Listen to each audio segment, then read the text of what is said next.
Oh, and just like that, we're live. Beyond good, beyond evil, beyond your wildest imagination, it's the Mike Seibert Radio Podcast. I am your host, and we have a very special episode for you this evening here on the live stream. We're going to be talking about a bunch of things, but more than anything, it's going to be a celebration of art and artists and Transformers and art and Transformers. But I have a very exciting guest that I've recently gotten to know, and we're going to learn about an exciting fan comic project that she's a part of, along with some other rad folks as part of a team. But I'm already getting ahead of myself. Please welcome to Mike Seibert Radio, Ashley Artley. How you doing tonight? Hi, not bad. Excellent. So we're going to talk about a handful of things. We're going to talk about this new project that you shared with me, some work in progress shots on your phone while we were at Subfest most recently.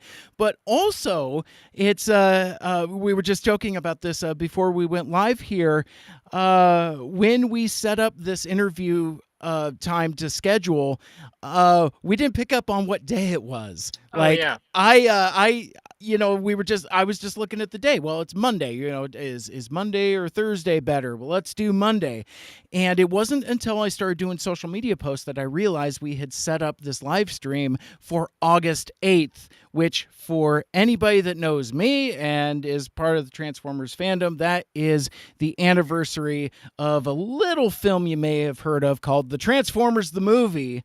And we're going to, as we go through our conversation, we're going to talk about that movie and what it means to the both of us. Because as we've gotten to know each other, it's a foundational work for the both of us in terms of Transformers fandom. So I'm really excited to talk about that.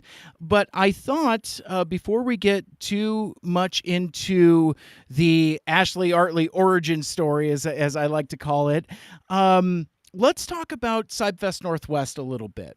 Yes. That was a couple weeks ago on July 23rd. It's a little fan convention here in. Oh, it looks like folks are already joining us in the chat. Woo, go Ash! We'll talk about him. We'll talk about him later. He's part of this. Absolutely. So, and actually, since I've tangented for a sec, this is a open live stream. The Restream platform I use collates chat. So if you're watching on YouTube or Facebook or Twitch or Twitter, that's all going to show up in the chat stack for both Ashley and me to see. So please don't be shy. Interact with us. If you have questions you want to ask or things that you want to interact, or if you just want to give shout outs and some woos, those are always welcome as well. So it is, an interview conversation that me and Ashley are going to have, but that's by no means to think that comments aren't welcome. In fact, quite the opposite. I like the interaction and the distraction. So right. That's the idea. Absolutely. So yeah, please feel free and jump in the chats and join us. And I think Joseph is staying up late too, because I'm trying to do the computation for their time zone, and it's not 7:30 at night, so it's either very early or very late. I don't know. I want to say he said it was going to be like early morning. I think. Yeah. Early and lunch. That's what it was. Yeah. Well, then I don't know if I have all that much more sympathy. That. He told me that. I forgot. That's terrific. So let's talk about Subfest Northwest. It was held at the Kent Commons Community Center, and I had the opportunity to table there. Had a really great time. But Ashley, you were there as well as an art exhibitor. Could you? And for the second year, if I remember correctly. Yes. Could you talk about your experience at this last Subfest, and then from there, I guess being part of the Pacific Northwest fan community and art community? It was.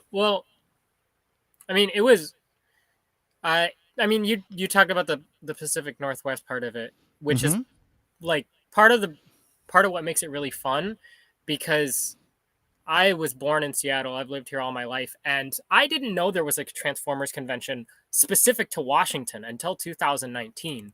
Um, and I went. I entered there. I heard there was an art contest, so I was like, well, I've got to enter that, and I did, and I won, and it was really exciting. But Liz was like, you should do an art booth here. You should do an art table. And I'd never done that before. I've still never done that before. Those two side fests, that's all of my experience doing any sort of artist alley thing. Um, and I didn't really know anything about it. I had to learn everything about how to do it last year, not last year. Yeah, last year, back in 2021. And Mm-hmm.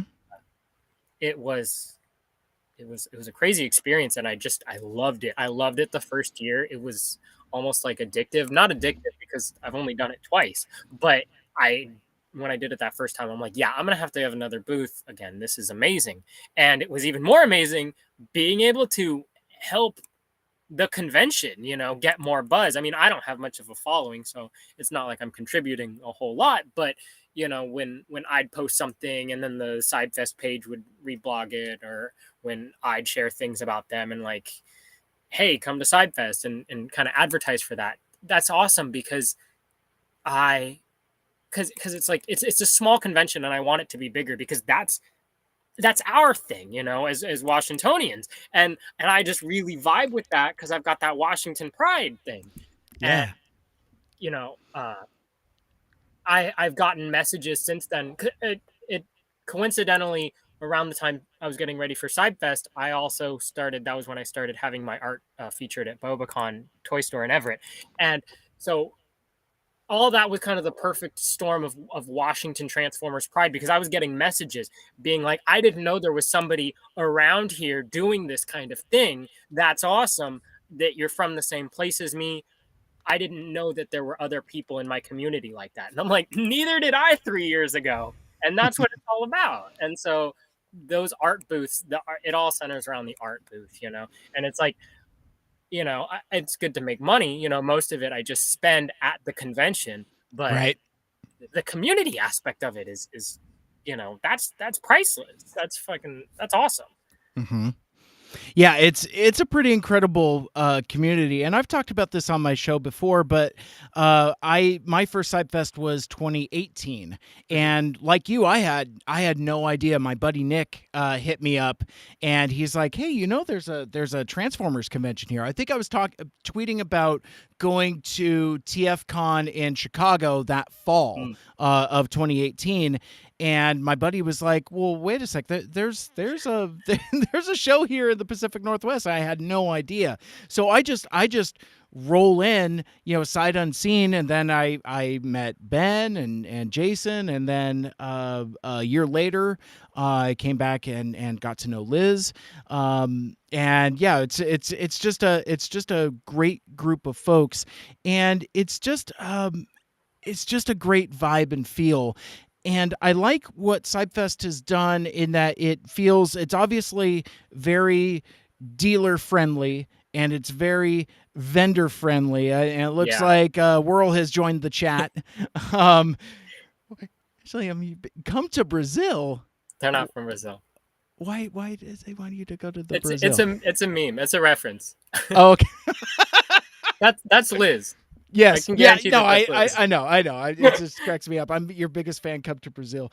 I can't shake the boomer in me. I suppose I don't know that meme. But no, it's just such a great community and a great time. And so I remember when I saw your booth last year, and Mhm. I meant to come over and I never did, because like I had a bunch of stuff going on with like the panels I was hosting and all that, and I wanted to connect with you then. And just I think I followed you on Twitter shortly after that. But knowing that you were going to be at Sidefest this year, I wanted to make sure and get that Right. connection early on. I want to tell you a story too, since Liz is here in the chat. We recently had a staff meeting the other night, and one of the things that we sent out to attendees and dealers was a survey. And one of the questions was like, Yeah. hey, how did you find out about Subfest? And one of the comments was that they found out about Subfest on Instagram. Hmm. And we were scratching our heads trying to figure out what Instagram. I mean, it's like I've posted a couple things. The convention has posted a couple things, but there's one person more than anyone else that's posted about Subfest on Instagram, and that's I raised my hand. I'm like, I'm pretty sure those are Ashley's posts. I Kind of tag them every time. Yeah, they every have an time Instagram page. It might not be active, but I still tag it. we're trying. But Yeah, no, Instagram is actually the social media network I get the most traction on, surprisingly. I've heard from other people that they're like, I have a hard time. I have a hard time doing the Instagram game and the algorithm just doesn't like me. mhm. But I have like getting really close to 1,000 followers on Instagram, which is like it's not much, but it's a lot for me. It's the social media account that's got the most. And I had my Optimus Prime portrait did like 1,500 likes in like 3 days, and my Soundwave was my first post to ever break 1,000. And for some reason, I've just been getting picked up on Instagram lately, and so it's like the perfect storm for that because it was the exact same time I was like really going hard on the Sidefest promotion. Absolutely. Well, we're grateful for that symbiosis that we have. It's like, Yes. everybody's helping everybody because that's part of community, right? Yeah, That's totally. I want to that's get part of more it. involved. I was talking to Liz about doing well because in the past they've had exclusive things and they have exclusive art there, but they haven't had a new one in a little bit. And I was talking to Liz, and I'm like, I want to get in on this. I could Mm-hmm. I could do it if that's cool. And it Yeah, sounds yeah. like an awesome thing, and I just like any way I can kind of give back to that and just promote it because it's like, you know, it's all in our mutual interest to get this thing off the ground. Absolutely. Absolutely. So yeah, I mean, so Sidefest was a blast. Great to make that connection. But you had shared with me, you were like, "Hey, man, I'm part of this really cool project." Oh no, actually, I'm sorry. I said, "Oh man, I'd really like to get you on for an Oh interview, yeah. do an Oh, artist because spotlight and all that." Yeah, I was at the convention. I went into it with a plan. I was like, this year I've got to meet up with Mike Seibert. yeah, yeah. I gotta, because I mean, especially because you were, you know, loving all the stuff I was posting, Hmm. and I was like, I gotta connect with this guy. I gotta do something. We gotta. Hmm. That sounds like a lot of fun. Yeah, so you came up to me like you were all set up much sooner than I was. I kind of rolled in a little too late, and it's weird because like since I'm a podcaster, I don't really have like art or tchotchkes or really much of anything. I got candy dish and some flyers. So, um, but anyway, like I appreciated that you came up to me straight away and said, hey man, we need to do something. And I was thinking we were just going to coordinate something like this, like what we're doing now. And you're like, no, bro, I got something. And you talked about this fan comic project that you've got coming up with some other really awesome folks that we're going to talk about later, and then that kind of became what the thrust of it is going to be. It's like we're going to do this epic reveal of what this project is, and you're going to name your collaborators, and we're going to talk about it because I was really excited by the bits that you shared with me, and you texted me some work in progress, and so yeah, just really excited to talk about that. But before we get there, one of the things that I like to do in these artist spotlight interviews, and I'm a comic book guy, and I like all this fandom stuff, and I'm a sucker for an origin story. So I kind of like talking about where we are, where we were, and then ultimately where we're going. So that's kind of the order of operations here. But I guess for starters, let's go even further back. Liz really likes your Minecraft lamp, by the way. It's a cool lamp. I love it. It It's is one of a my rad favorites. lamp. And incidentally, so tangents within tangents, I love your entire setup that you've got going on there. Oh yeah, it was It's a empty. I just added some guys just to just to make it a little bit more interesting. I, Because I I'm love just it. in my bed right now. I don't really have like a desk set up right now. Uh, so I was like, well, I don't want it to just be an empty window, and I could put some Transformers there, show off my Hmm. collection at least a little bit. A lot of it's in storage, but I grabbed some movie guys that I do have. I've got, you know, Rodimus and Galvatron fighting. Got Hmm. my MP36. I didn't want to pull down too many Starscreams just because I have a lot of Starscreams, and they're all clumped together. And when you start moving Starscreams out of the big display, then they all fall down. And so I only have one Starscream, but I have more Starscreams. Gotcha. But you got the movie Starscream. Yeah, So I I got the Coronation. I have more Coronation Starscreams. He's not the only one, but he's sure. the most recent Coronation Starscream to come out. So again, I think I'm just enough tangents deep where I can still dig us out of this and talk Yo, about yeah, the. sorry, yeah. But no, you're fine. It's all me. I listeners of my show have heard me talk about up until when it was first announced, the Coronation Starscream figure, and I was salty about what the set was going to include. It's like, all right, so fine, it's Earthrise Starscream, which is fine because that's probably the best contemporary seeker mold. So Yeah, he's I pretty good, yeah. yeah, so I'm not going to be mad about that. Obviously, you got the cape and the shoulder pads and the crown and all of that. But then I was salty about the throne. No, And I I was agree. I was salty for a number of reasons. One, well, I don't know which is one, but one, it was the price point. It's like Okay. you're accessory packing to get to leader class price point, and that Mhm. felt very cash grabby to me, and it didn't quite Understandable. sit right. But then, as a fan of Transformers the movie, I was like, yeah, but that chair isn't in the movie. That's not That's what I was thinking. Yeah, that's that why he doesn't have the throne. I don't get the throne. I don't know where that came from. actually. Do you know where what that chair goes to?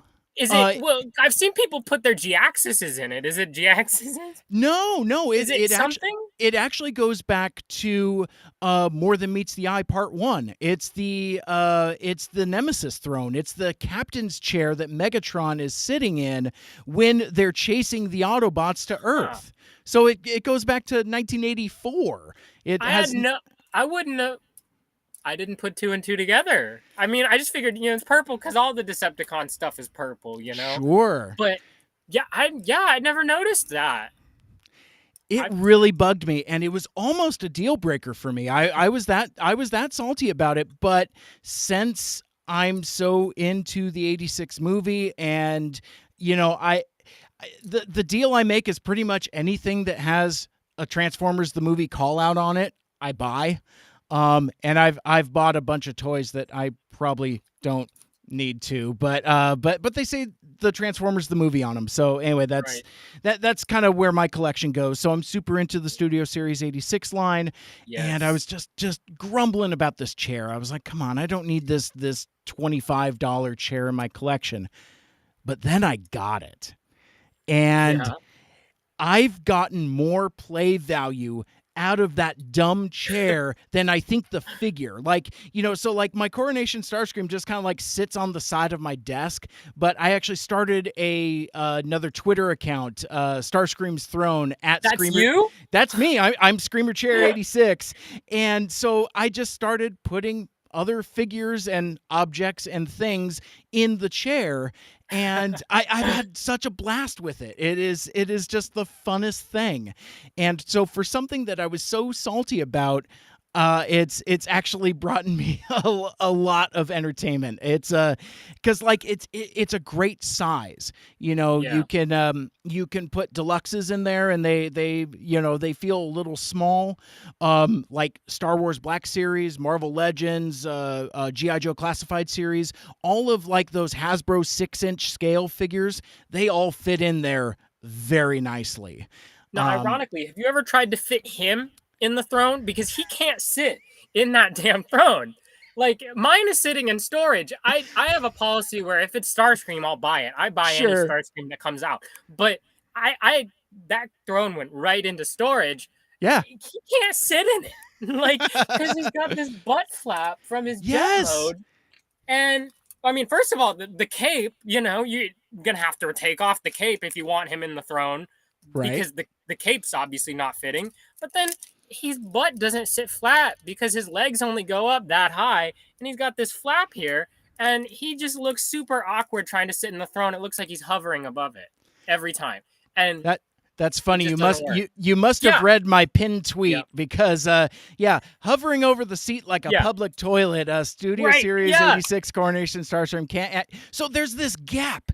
There's this gap. I don't get it. And his wings, it just blocks the throne. It just doesn't. It's not for him. Yeah, for all of the figures that fit in that throne so well, ironically enough, Starscream is not one of them. And again, not to be crude or gross here. It's a family show, but like that his skirt there is unflattering. It just kind of flips up, and it's a little too basic instinct for my taste. I don't. His arms are not going to reach those armrests. It doesn't work. It just doesn't work. But I tell you what, that stupid chair is so much fun.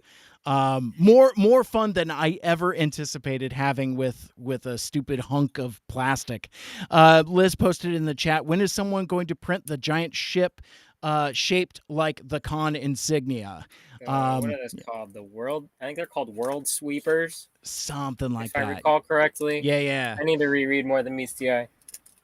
Totally. Well, we all do. I mean, it's Everybody any time does. is a good time for you got to MTMT. read it at least a year. Mm-hmm. At least once a year. Kind of similar to the movie, actually. Like, it's just a ritualistic revisit. No, I was just saying to my girlfriend, I'm like, it's been a couple months since we've seen the movie. We got to watch the movie again. I love it. That's awesome. So, okay. So, let's get back on track a little bit. Yes. So, obviously you're a huge Transformers fan. Obviously you're an incredibly talented artist, but let's kind of talk about the origin of Ashley Artley. I find it a little bit tricky to start because sure, everybody always says, "Oh, how long have you been drawing for?" And I always found that a weird question. I found it a weird question my entire life because, everybody scribbles on paper when they're a baby. And so that's when I started drawing. And I've just been drawing ever since. But I can say that more specifically, I started drawing Transformers in 2018. I mean, seriously, when I was a kid, I would make up my own Transformers and draw those and stuff. But in 2018, I think I started reading more IDW, and that really kicked off my drive to become a good Transformers artist. Actually, I think I can pull that up. I can pull up one of the first Transformers pictures I did, like, seriously, if I can find it. Yeah. Let me pull this up. Meanwhile, I have my mic muted. I'm sitting here. I'm like, yeah. It's not as good.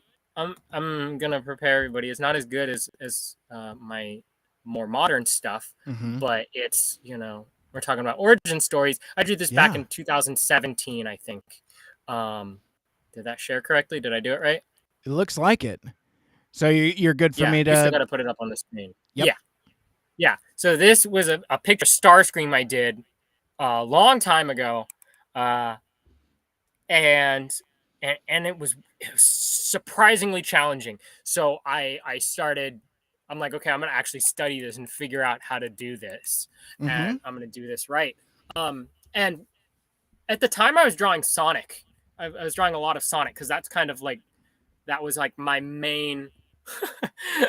Liz said, "Oh, this isn't as good as my modern stuff." Posts the Mona Lisa. The Mona Lisa doesn't have a face that disproportionate. I might be a little bit too hypercritical, but anyways, so I was drawing lots of Sonic and stuff, and I was posting those on Twitter because I wanted to draw for IDW for their Sonic comic, and so I was practicing towards that, but nobody cared. Nobody gave a shit about my Sonic drawings. I couldn't get likes on those to save my life, but I started posting Transformer stuff, and people did like that. Like, no matter what I drew, people were like, whoa. And so I was like, okay, if it gets following, I guess I'm going to draw some more Transformers. And so I just started practicing and practicing Transformers. But that kind of goes all the way back to when I was a kid, because I've always loved Transformers.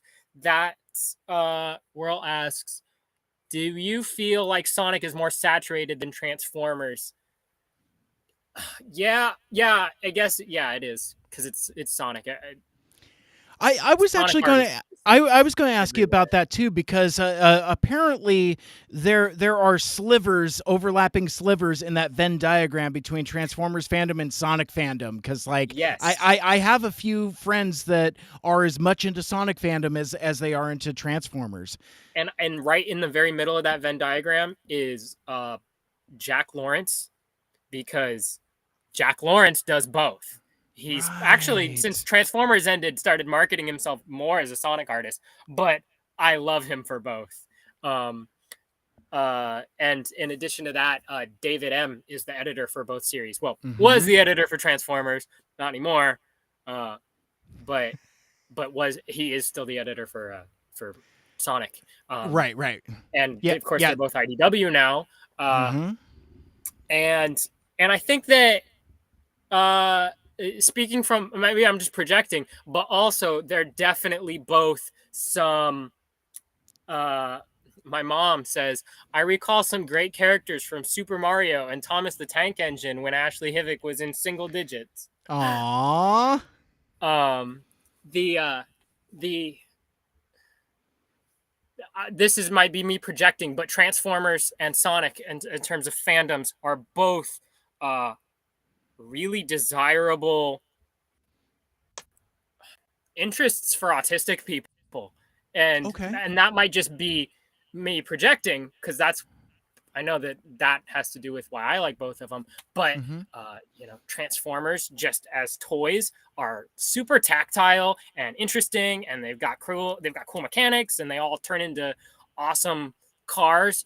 And then Sonic, I don't know what Sonic is. I don't know why autistic people like Sonic so much, but I know I did. And then as I grew up, I just learned that was the stereotype of Sonic, and I was like, oh, I guess I matched the description. Um, but going back to my origin story, when I was a kid, I uh, I don't remember when I started liking Transformers, actually. And I've asked my mom before. I was like, "Do you remember what got me into this?" And it's too far back in my memory to remember. Yeah. I It must have been, I was born in 1999, so it must have been some, I didn't have any Robots in Disguise 2001 stuff. So it was all Unicron trilogy. And I think Armada was over and Energon was there, because I remember, I have a vague memory of getting the leader class Megatron in the store. Uh, I have memories of seeing Energon guys on shelves. But it was them, and my mom she really liked buying me stuff on an eBay auction. So she was all the time, she'd buy me some G1 stuff, but lots of Armada stuff, because that was last year's line. And so there was lots of Armada stuff used on eBay and stuff. And I just loved them. I loved the chunky aesthetic those uh, of those Unicron trilogy guys. And Yeah. Yeah. they would have these little, they don't do them anymore, but they had the little booklets, the little catalogs, of all the stuff from the wave. And I would just spend hours poring over those, and the art in them, in it, just struck a chord with me. And this goes hand in hand with Dreamwave comics, because it was all the same group of people. But uh, you had Figueroa and Guidi and James Reyes did some packaging art, I think. Yep. I'm trying to think of who else off the top of Some my head. very See, that early would be Alex in easy to there, I write think. down. Alex Milne for Dreamwave. He started doing the background art, and then started actually getting a little bit more into it, but right around the time Dreamwave ended. But I don't know if he did any packaging art.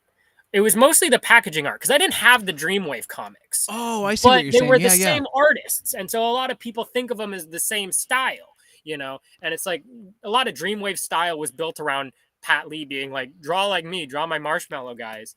And people talk a lot of shit about Pat Lee's marshmallow shaped Transformers, but that was actually something that really appealed to me, and something that I still try to replicate to some degree, obviously with a little bit more concern for things like proportion. Yeah. Uh, but I love, and James Reyes did the puffy style way better than Pat Lee ever could. But the roundness of the shapes, I liked the idea that they're chunky robots. They're big and square, but they're not hard edges.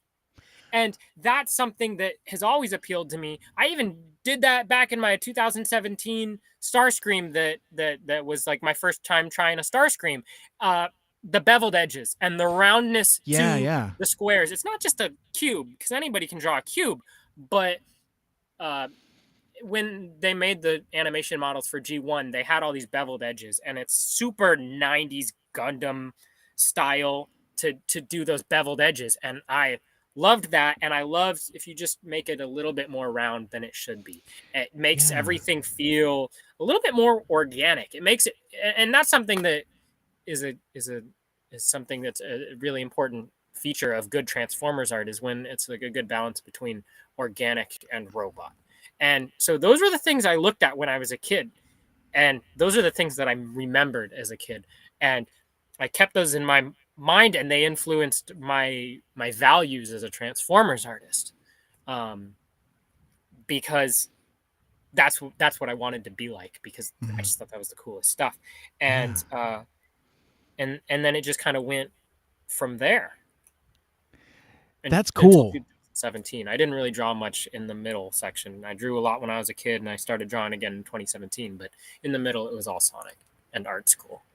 Interesting. That's so interesting. And Joseph posted in the chat as a good reminder. Chris McFeely does his Sonic the Comic podcast along with Transform.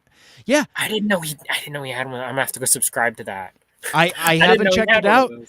but I love what Chris McFeely does with the basics. So his vocal delivery is like a warm bath. It's just very Yeah, comforting, and yeah, it's very soothing. Has yeah. a great texture to it. So I We I don't agree with his takes on Shattered Glass, but his work on the wiki in the basics is just it's just an amazing service to the community that Awesome. Yeah, can't be overlooked. absolutely. So just for my own knowledge, or folks that are watching that might not know, what are the takes on Shattered Glass you don't agree with? Because Oh, I don't really he mess around with Shattered Glass too much. it was he got there was discourse on Twitter. I try not Mm, to, I don't like Twitter discourse. I try to stay off of Twitter. smart. I pretty much just use it for my art.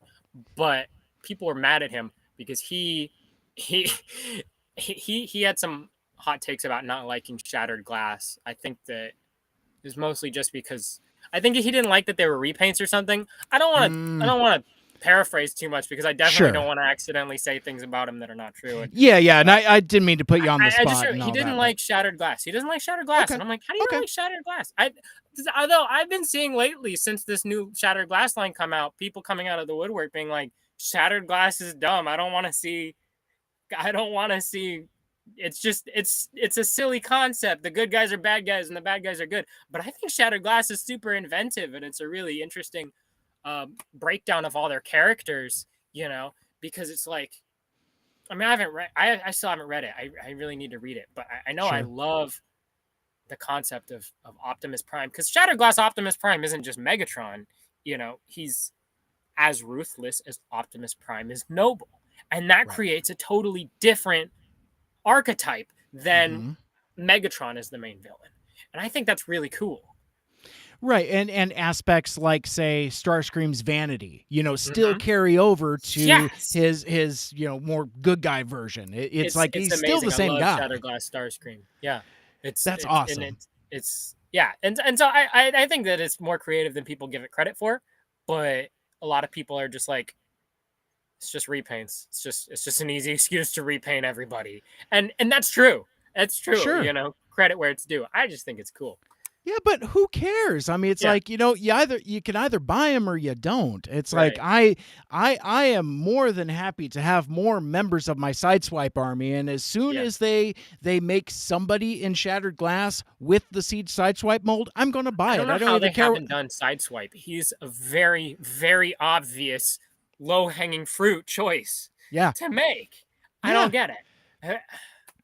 I don't get a couple of the decisions about Shattered Glass. Like them putting Flame War in Shattered Glass was You weird. you beat me to it. I was going to say I'm going to throw some gas on this conversation. Let's talk Yeah. about Shattered Glass Flame War for a Yeah. sec. Yeah. No, I pre-ordered her. Yeah. And I love that they found a way to work in her bow. Yeah. That's genius because now that the Taraxodon mold has been used as an axe and as a bow and as a gun for Jackpot. Right. But I want a Flame Wars. I don't care how they See, get her. I guess that's her Decepticon symbol is the wrong color, but I've never really been one to care what color the symbols are. Animated had a bunch of silver symbols on everybody, and that was fine. yeah. Um, Yeah, but and like it's like weird. Liz said here in the chat, Flame War's whole existence is so weird, and That's true. That's and true. Yeah, she's she's not not really a wrong. G1 character. She's No. just a everywhere character like Slipstream. Right, and but that's why I'm excited that figure exists. It's like Yeah. yeah, sure, it's not a good fit for Shattered Glass Yeah. or whatever, but if it's the difference between getting that figure and not, because that's a breakout character from IDW2. There's a lot Yeah. of Flame War stands just based Yeah. on IDW2, Right. and She alone kind of makes me want to read it. I haven't read most of IDW2 because I just find it hard to get into. I don't like the direction, and I was a little bit salty about them canceling Lost Light. But Sure. it's yeah, no, she really makes me want to read it. The Ascenticons thing, it sounds interesting. I don't understand it, so I can't really talk about it. But Yeah. it does interest me, and especially the fact that now she's a character. Right. Right, exactly. So, yeah, I mean, again, I'd rather the character than not. But we got a little bit off track, and we were Yeah, I don't talking. remember where we were. I'm Oh, it's lost. fine. No, I got you, homie. We're so you were talking about your early fandom being into the Unicorn trilogy and kind of that Dreamwave aesthetic. And then you had also mentioned to me when we were chatting earlier that kind of dovetails into your entry for Transformers the movie. So I figured Yes. since we're here, let's go ahead and uncork that and talk about that for a few.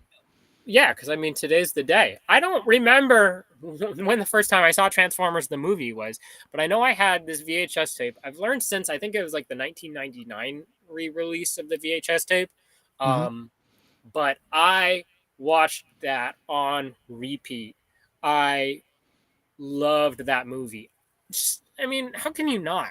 I Everything about it, it just works really well. Some people, have problems with it. Some people say it hasn't aged that well, and it's like, sure, it's very 80s and very much a cash grab movie, but it's I don't know. This it's got to be 100% nostalgia fueled take, but it's just freaking perfect. Yeah. But I had that VHS tape and I watched it all the time, and that was that I like Rodimus more than Optimus Prime when it comes to leaders because I watched that movie and not the show. Um, I I eventually, because I had that movie, I eventually had like a DVD of like the first 5 or so episodes of G1, Mm-hmm. which actually led to me liking Hound more than Bumblebee because in More Than Meets the Eye Part 1, 2, and 3, Hound is the kid appeal character, not Bumblebee. Hound's riding around with Spike. They retconned it to be Bumblebee like a few episodes later, and people, the rest is history. But I never liked Bumblebee. I was a Hound kid. But that movie made me like the G1 characters because didn't I didn't watch Armada and Energon. I had the toys, but I didn't know what channel the show came on. I still don't actually, but the VHS was always there and my DVDs were always there, and I just will watch things on repeat because I don't have that part of my brain that gets bored of something. And so I just loved all the characters in it. And uh, when you watch that movie without having seen G1, season 1 and 2, I think it kind of makes the movie a little bit different, because a lot of people were devastated when Optimus Prime died, obviously. But when you watch the movie without having seen the whole show, you go into it not with an attachment to Optimus Prime, wanting to see Optimus Prime. You go into it with Optimus Prime's existence being kind of like an origin story. That's the guy. That's the guy everybody wants to be like. That's the cool leader. And then, oh no, he's died. And that's the when you don't think of it as that's what the movie's about. Optimus Prime is dead, and you think of it more as the inciting incident. When the Autobots lose their leader, who's going to rise up and take the place? That's a cooler movie. That's a Mm-hmm. cooler movie when you don't have the attachment to all the Autobots that died. When you can look at that movie as just a story about Ultra Magnus being thrust into leadership and not being able to take on the role, and Hot Rod being the kid who's not ready for the role and becomes ready throughout the course of the movie, that's a cool ass story. And that's how I loved it, because I didn't watch all the season and get attached to Optimus Prime. So I was okay when he died, because sometimes, in the beginning of the movie, the person's idol dies and then they have to fill their shoes. That's just, you know. And so I loved every second of that movie, and it made me a Transformers fan for life. I've said in a number of different ways in a number of different places, my I am first and foremost a fan of Transformers the movie. I've called it my favorite movie because it left such an impression on me when I was a kid. I was 7 years old, went to the movie theater, saw it, and I remember vividly one of the commercials. It's like, it's so big, it's so exciting, you gotta see it twice to take it all in. And I Yeah. remember going to my mom specifically, I gotta go again. Well, the commercial told me to, and she's like, well, we'll see. And sure enough, she was able to take me again before it left theaters quickly. But no, it's so I'm always fascinated having conversations with folks that are different ages, different experiences than myself. Mhm. Because, like, I have a whole bunch of friends that look exactly like me with stories that are very similar to mine, which is fine and cool. But I'm really interested in the experiences that folks that don't look like me have with this piece of art that I value so much. So I, Right. I really appreciate your insight and take No, and I on the fall movie. into a weird category in that. And that's something that makes me like talking about my experience, because I do end up falling into a kind of weird minority, because it's because I'm like young enough to be a Gen Z Transformers fan that still primarily likes G1, and I'm still old enough to, whereas I was cynical when the Bay movie came out. I still watched Yeah. it. I still liked it. I still do like it. But I was old enough to where it came out, and I was like, that's kind of weird. That's a weird take for the movie to go. I'm a little bit iffy about the direction that it's because it's not G1. And Mm-hmm. I was like 6. No, I guess I would have been 8. I was 8, and I was having that opinion of this movie, like G1ers would have been doing when they were in their 20s, I think, if I'm doing my math right, Yeah, because that'd be I about had that right. VHS tape, and I talk to people all the time that are my age, and their favorite franchises are Armada or Energon, or usually not Energon, or uh, 2007. There's so many people my age that their favorite thing is the Bayverse. But it's less frequent that I run into people who grew up with Transformers, are my age, but then still are like, yeah, I like the old stuff. I like the classic stuff. Yeah, you're right. There's kind of like a postmodernism to it. Right.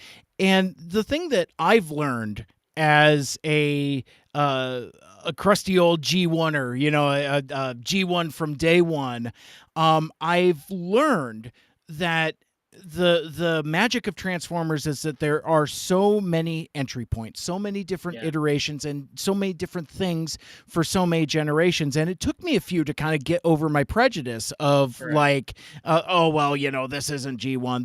This isn't for me. The Beast Losing Wars cynicism. yeah, exactly, and kind of a whole lot of truck not monkey, Yeah.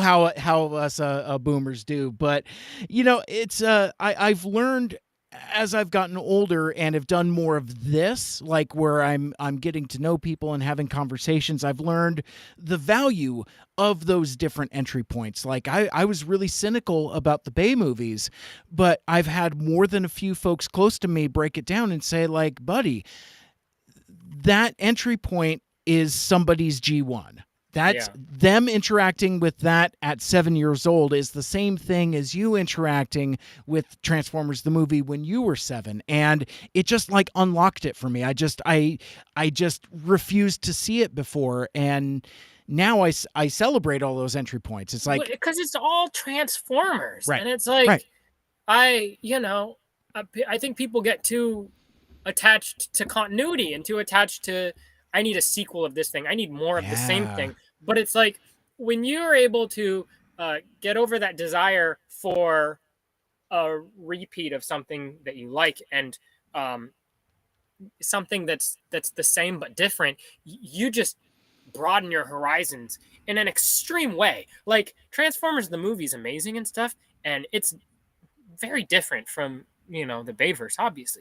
But sure, Transformers Dark of the Moon is like one of the coolest Transformers stories ever. It mm-hmm. does so many things exactly like you would want to have in a Transformers movie. And it's got tons of pros. It's got tons of things about it that are awesome, that are completely unique to the Bayverse that Transformers G1 could never touch.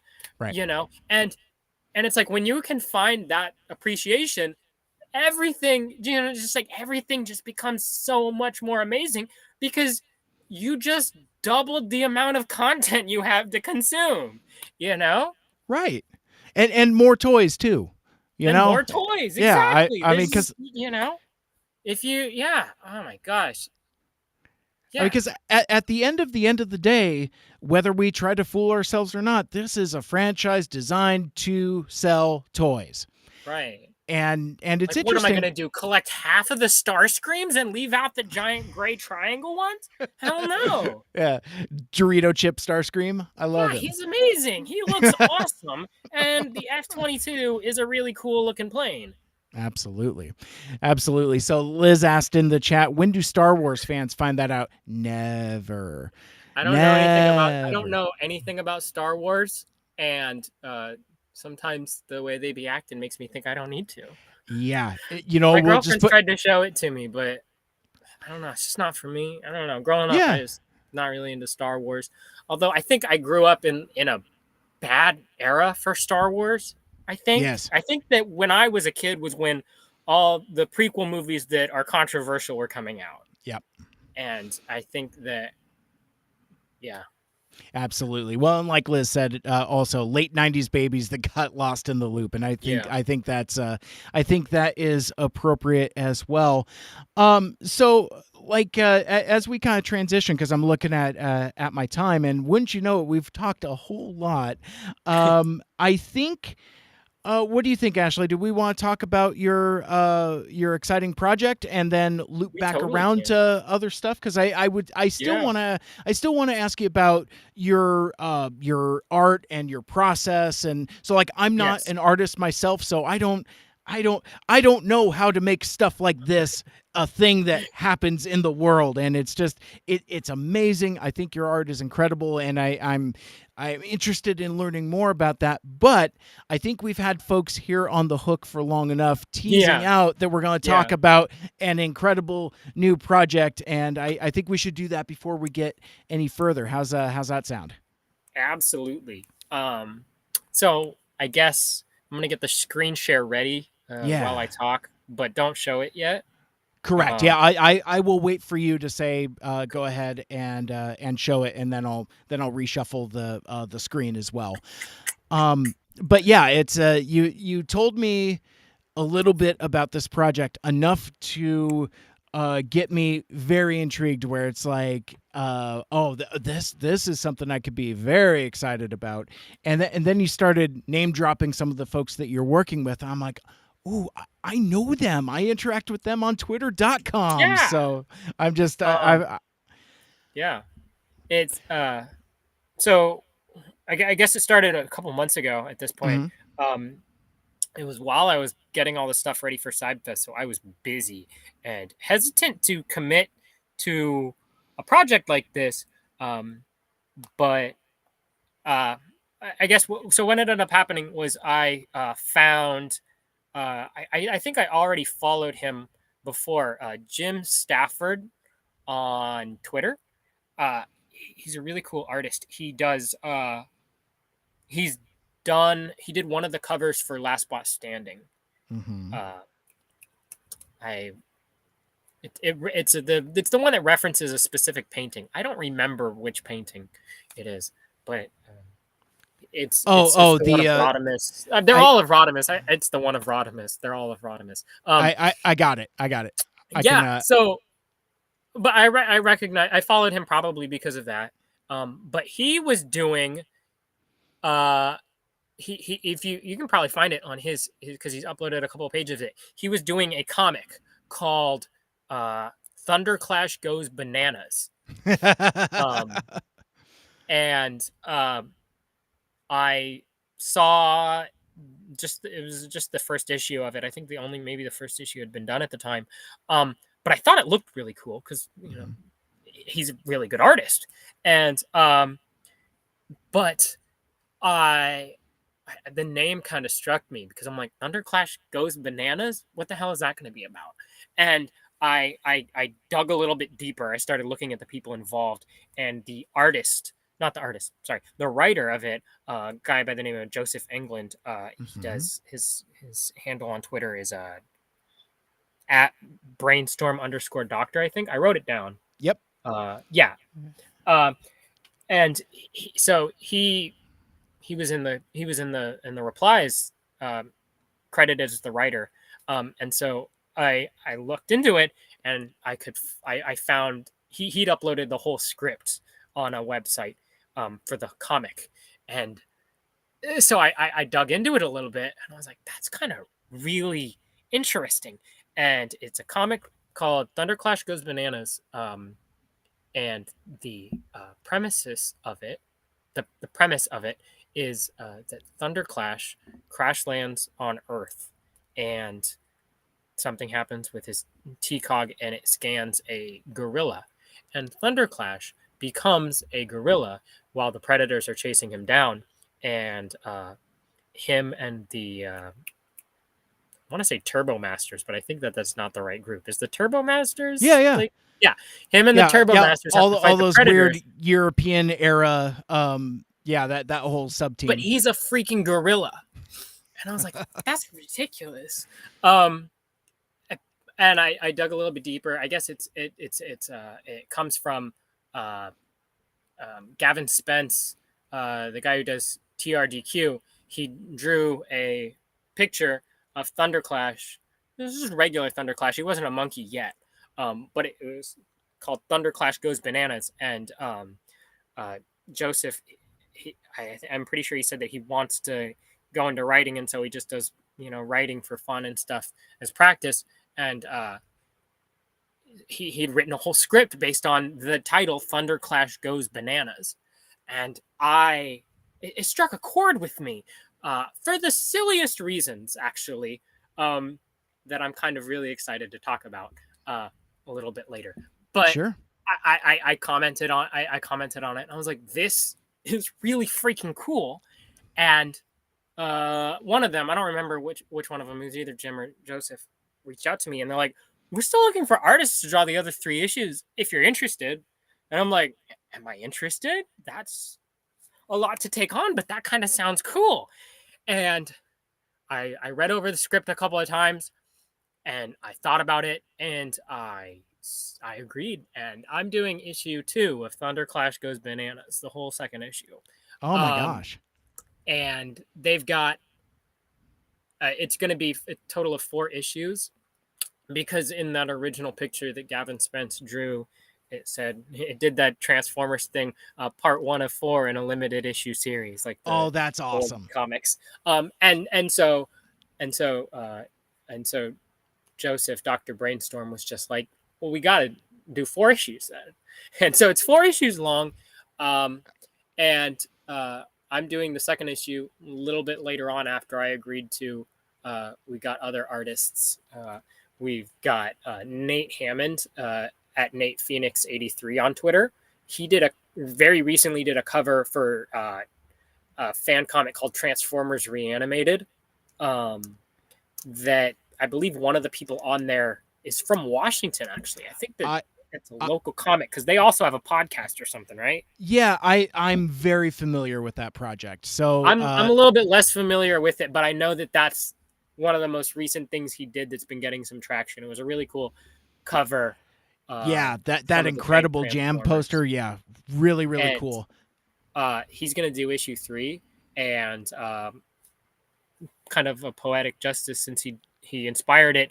Gavin Spence from TRDQ.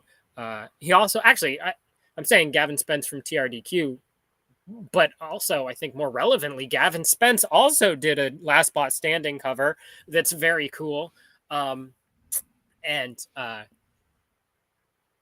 so he's going to do issue 4 and finish it all up at the end. And so it's a really exciting thing to be able to get to work with these other artists, because it's a really collaborative thing. And I just kind of crave that Transformers collaboration. And Yeah. it's a nice way to get out there. All of us are interested in kind of expanding our social media reach and sharing our respective follower count. And it's going to be hopefully a really fun project. So far, a couple pages are done of issue 1.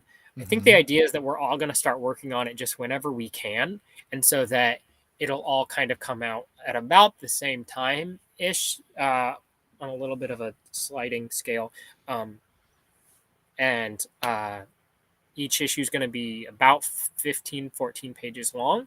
Um, and when it's all done, I think that the plan is that it's going to get a physical print release that will be that will have all the proceeds going to charity. I believe that we're the way it's planned is that it's going to be going towards Toy Fu, Oh, which okay. is a charity that Gavin Spence has, obviously has had a lot of interaction with. Right. Um, and so that way we can make this physical comic without having to potentially run into copyright issues, because we're not going to make a profit off of it. It's going to Right. be a charity thing, and that way we can still get this physical media of this collaboration, um, which I think would just be really fun to get into some people's hands. I think that the current plan is to try to maybe sell it at some conventions or something Yeah. whenever it's done. Um, and so recently, uh, Liz says, "Sorry, I've been driving and listening, but this sounds so cool." Well, don't worry, because we haven't done the big reveal yet. I finished the. I don't know if I'm going to use it as the cover. I'm probably going to use it as the cover for my issue 2. Okay. Um, and I drew this really cool picture of Skyquake. You can put that up now. All right. So bring And that up. Oh, it, that is so cool. So this is you got gorillas, this piece is amazing. yeah, because like the idea behind it is I wanted to make a comic book cover that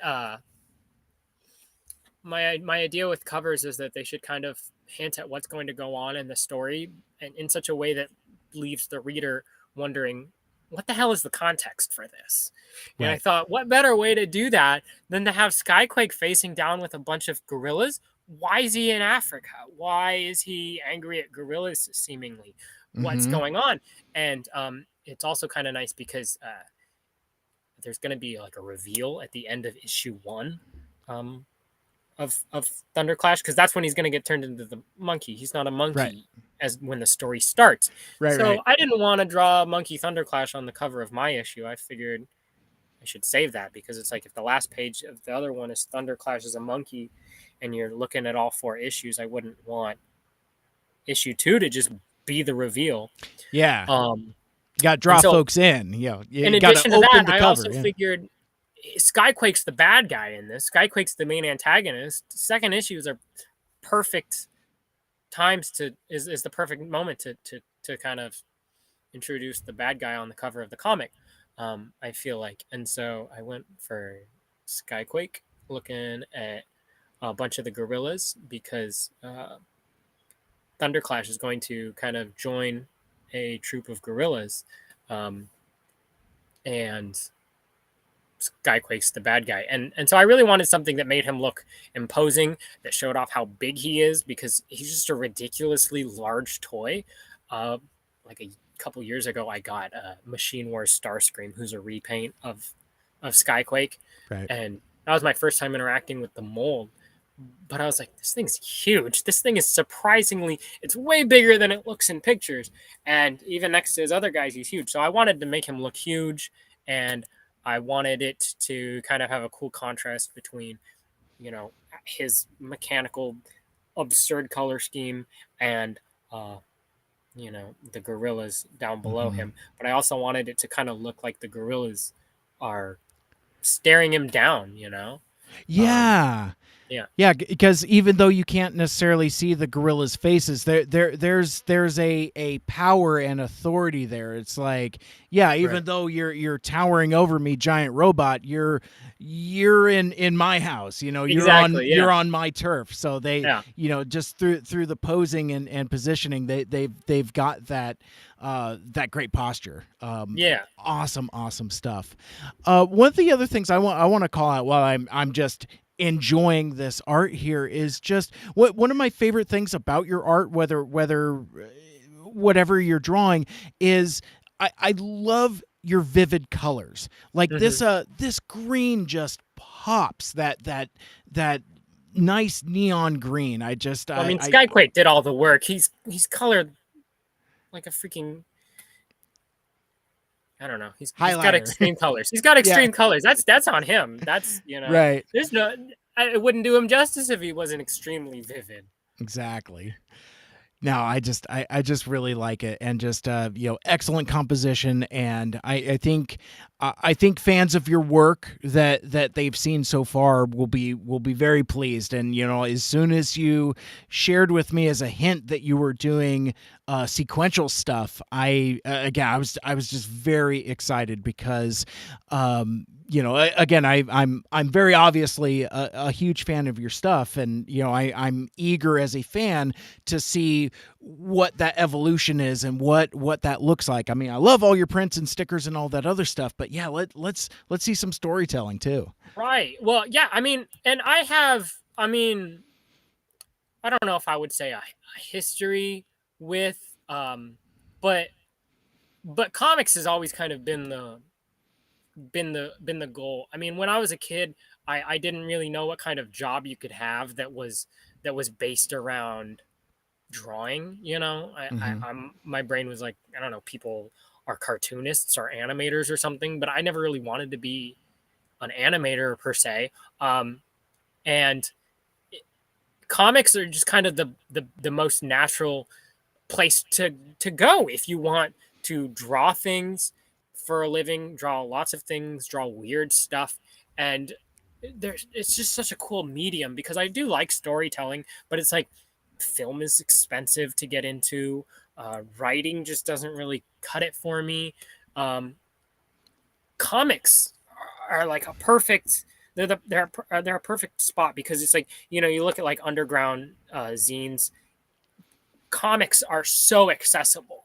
Anybody can make a comic, and So it's like even as a kid I was making like, shitty little comics with just like folded paper and stuff, and it's just something that made sense to me. Yeah.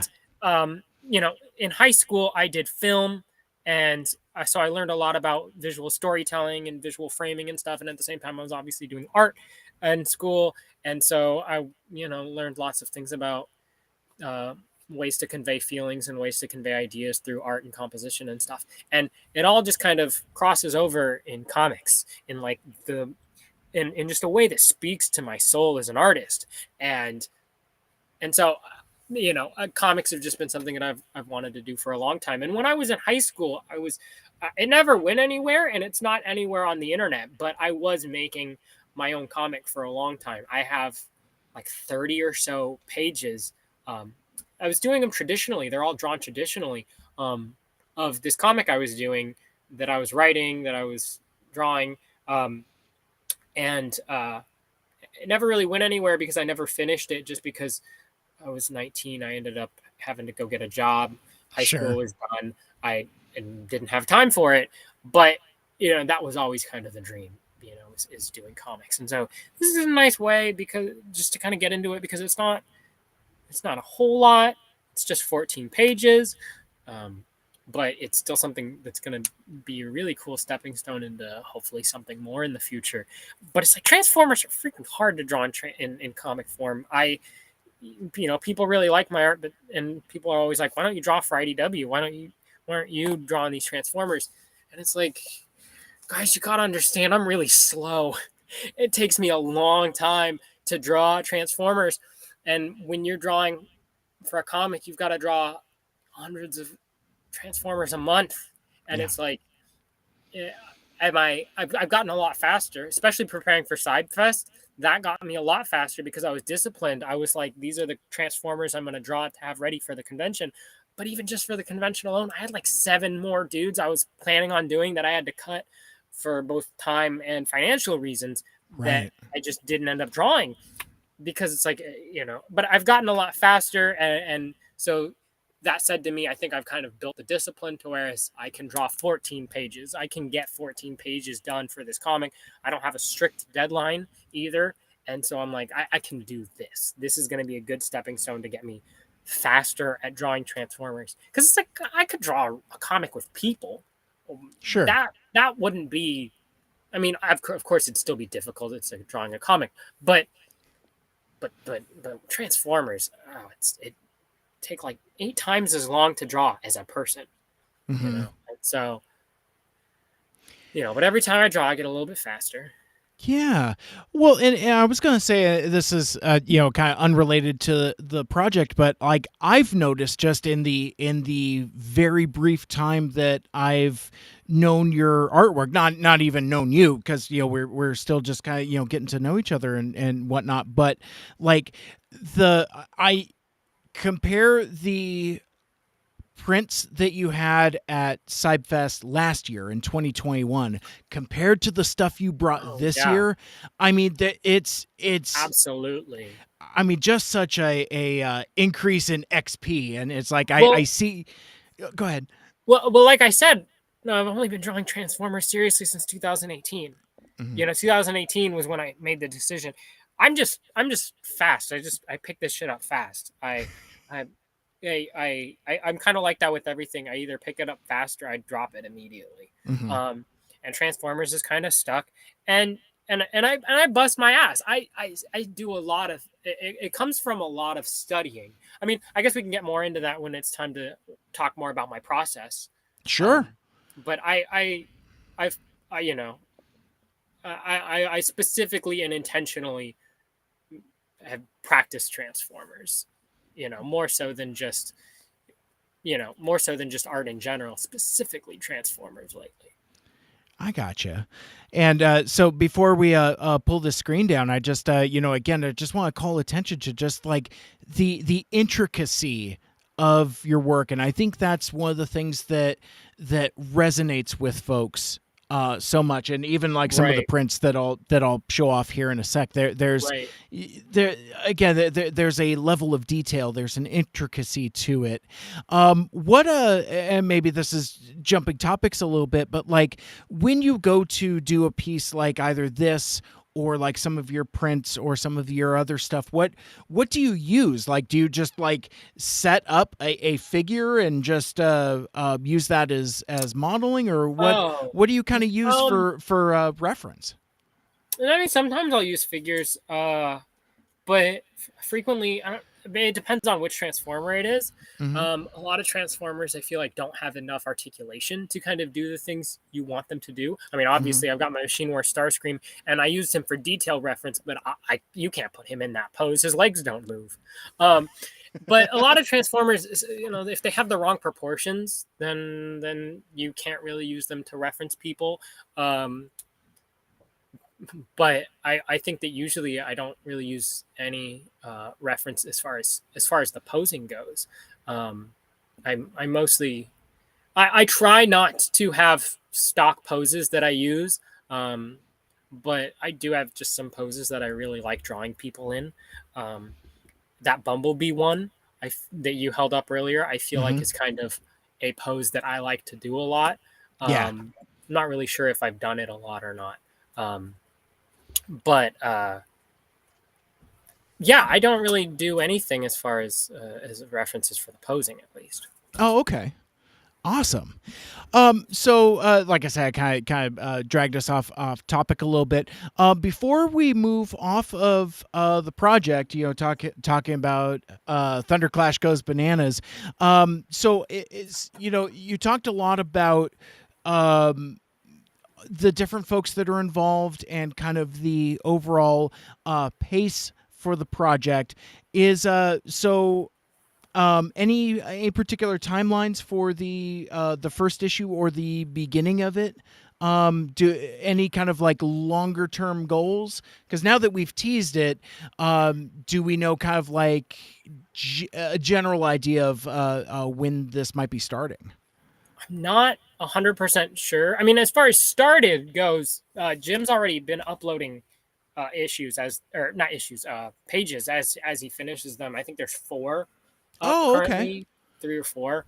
Um, but as far as I'm I know that I think that I mean it's not super strict, nothing super strict, but I know that I currently everybody is kind of starting when they can, Sure.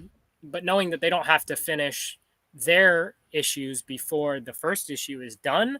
And I want to say Jim said it's going to be a couple months before he's able to have the whole first issue done. Um, but I don't think that there's really a specific timeline on it as of yet. But now that I'm involved publicly and now that I'm announcing my involvement in it, I'm going to obviously be probably posting about it more. I haven't really been posting too much since the convention ended because I've been drawing a comic. Right. Um, and so I haven't been able to upload that stuff yet because it's like it hadn't been announced yet. And so I was like, I need stuff to upload. I got to keep my traffic. Right. Um, but now that that's out there, I know I'm going to be uploading stuff in the meantime. But I think I'm going to hold all my pages of my issue back until that first issue's done. But I feel like by the time it is done, I'll have at least most of my pages done. Sure. That's awesome. So if folks wanted to, well, I guess the call to action would be to keep an eye on your socials and everyone else's socials. I was going to say, like, is there a centralized point for folks to engage with Thunderclash Goes Bananas? Not yet. I figured we'd probably set something up once there's a little bit more out there. It's still, very early in the Very project. early, yeah. Um, Yeah. but I'd say right now you're going to want to follow Jim Stafford just because he's the one uploading pages currently. But Mhm. follow all the artists involved, and I'd say definitely also follow Dr. Brainstorm because he's the one writing this thing and he's, kind of the mastermind of the whole Yeah. operation.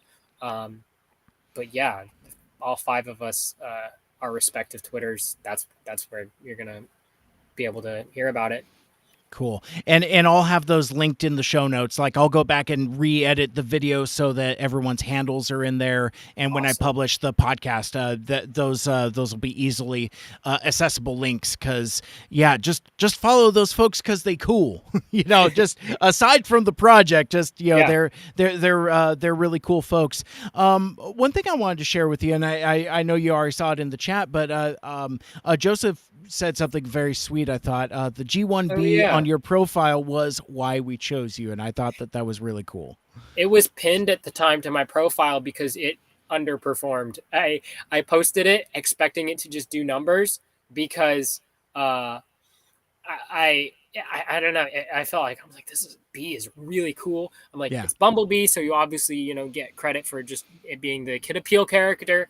But I felt like I really nailed his design, and I did a cool desert background, like running around in the desert from G1, and then it just kind of blew over like a lead balloon, and I was like, what the hell? Why did that one not really take off? So I pinned it to my Twitter in hopes that more people would see it, and I guess it works. I just happen to have it right here, so I Yeah, have my so I'm all for visual aids on a live stream here. I love this print. And it should have gotten more traction. So I'm glad that it's kind of caught on in popularity. yeah, What I like about it is that it has between like the desert scene and the blue sky. It's obviously very season one G1, very 1984. But like part of the reason why I was asking you about reference is because this is I guess you would call it like an evergreen Bumblebee because it's like it's not any particular figure, so I can't like point to it and say, oh well, that's that's Masterpiece Bumblebee's feet and things like that. There's some touches, but well, it go ahead. when I draw, well, because like I mean, Evergreen Bumblebee. I mean, I'm gonna point out. I feel like a lot of people misuse the term evergreen. Mm, Evergreen. There is a very specific Bumblebee that's Evergreen Bumblebee. okay. It's Cyberverse Bumblebee. That's Evergreen Bumblebee. Oh, There's an okay. actual whole line. Evergreen's a whole line. If you've ever been in a drugstore and seen those Authentics Transformers or whatever, those Sure. are all Evergreen from the Evergreen line. Um, but uh, but I actually I like Evergreen Bumblebee. I was gonna bring this up because you're talking about this Bumblebee, and earlier you mentioned my improvement over my last year's stuff.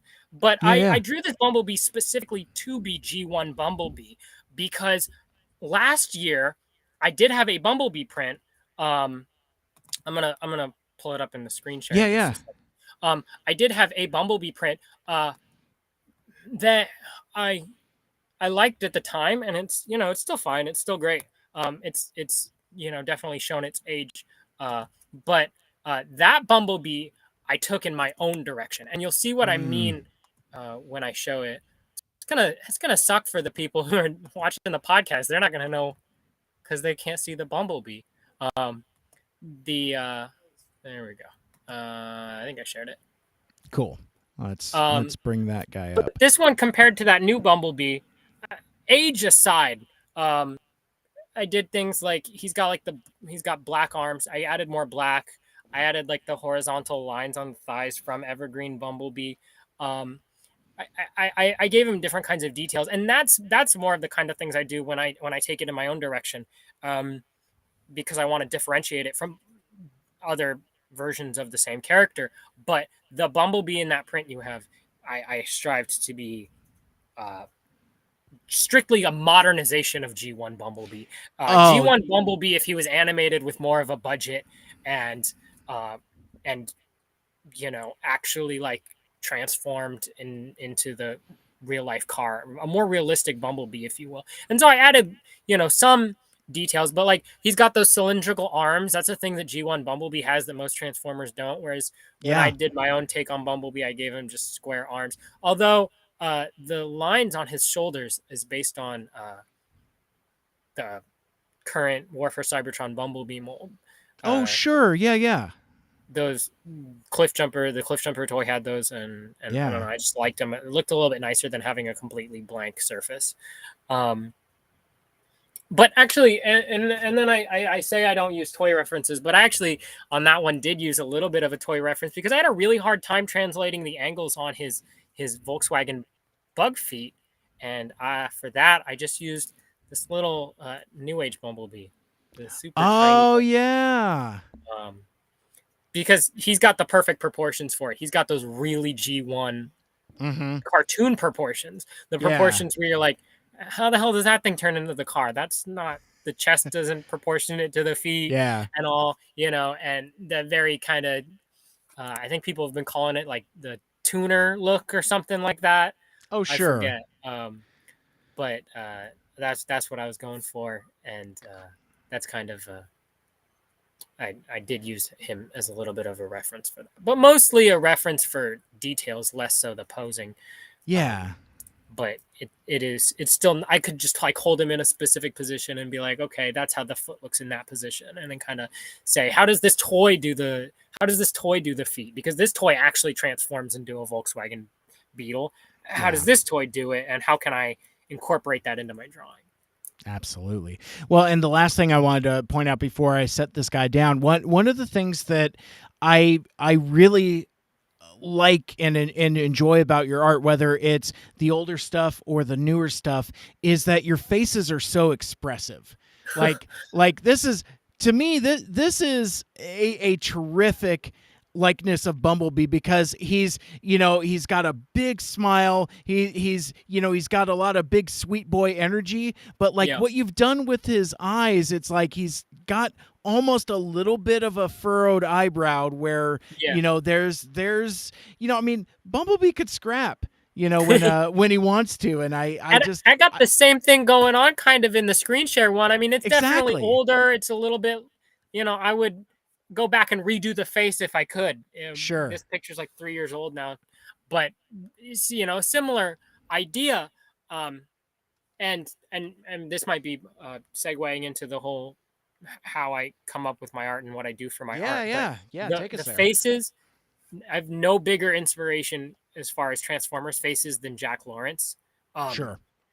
Jack Lawrence, the way he does his Transformers faces is something really special, because he all of his Transformers, they look robotic. They have the inorganic shapes. They have the nice crisp edges, but his faces are so expressive. He has this perfect balance between that's a real living person and that's a machine, and that really shines through in his facial expression work. He just, so I always look to him for a reference. When I'm trying to come up with faces, I try to specifically look and see how can I really sell this emotion, because Transformers faces don't work quite the same as human faces, and all Right. Transformers are different. They all have lines in different places on their faces, and some Transformers don't have faces at all. I one of the ones I did for the convention, I did of I did like a romantic picture of Chrome Dome and Rewind. Neither of them have a mouth or eyes, Yeah. and that provided a special challenge in terms of making that expression with the Transformers faces, and it's been an uphill battle. I find that, oh yeah, I find that the faces is one of the hardest parts of these Yeah. Transformers. I'm all trying to shove Has that been. into with my I pin. can pull up the art, the original one with the screen share again. Oh, let's Uh, just do that. yeah, that seems easier. Um, Yeah, right. I mean, but I still want to like show off the pin pack and say, look at this craftsmanship. We had an entire conversation at Subfest about the time and consideration and craftsmanship that you put into these special Subfest 2022 yeah, exclusive pin packs, and you had mentioned that they're or maybe I said it and you agreed with me, but basically like this is for box collectors, and yes. that really resonated with me, because anybody that knows me knows I'm a box collector. I'm one of those It's guys. just, they're so cute. It's just so Yeah. cute. I was like, I saw somebody else do it on YouTube, and I was like, that sounds like a really fun idea. That sounds like a nice little step above just loose pins. Yeah. I want to do that, and so definitely, people really liked them. I'm definitely going to have to do more in the future. Yeah, these are really cool and really special. It cracked me up though because Liz bought a full set from you, and the first thing she did was took all the pins out, and I'm like, "Buddy, what are you doing?" Yeah. I um, think there was one that they didn't open, and I was like, I can just give you the pins from the set if you want the pins. Because if you're just gonna throw away the packaging, I mean, I'll just give you. I can just give you the pins if you just want the pins, you know. Um, but yeah. Oh yeah, yeah. So it's a really tricky task to make robot faces expressive and yeah. to sell emotion through them, and it's something I've been trying. I've actually found when they don't have eyes and mouths, it's easier because you don't have to care as much about the proportion. You don't have to make sure that their pieces of Oh their face are going yeah. in the right spots. Um, but it's also harder because you can't just rely on a simple frown or a simple smile. You have to get creative with the cheek and the eyebrows and stuff like that. And do stuff with lighting also. Like I've Hmm. seen when folks depict again Star Wars characters, but like when they in comics where they do like Darth Vader or Boba Fett or somebody like that that has like a helmet, a masked face, very similar Yeah. to a transformer with a visor and mouth plate, to where like they get by it by like head tilts or like Yeah. stuff with the lighting Oh, where you totally. Yeah.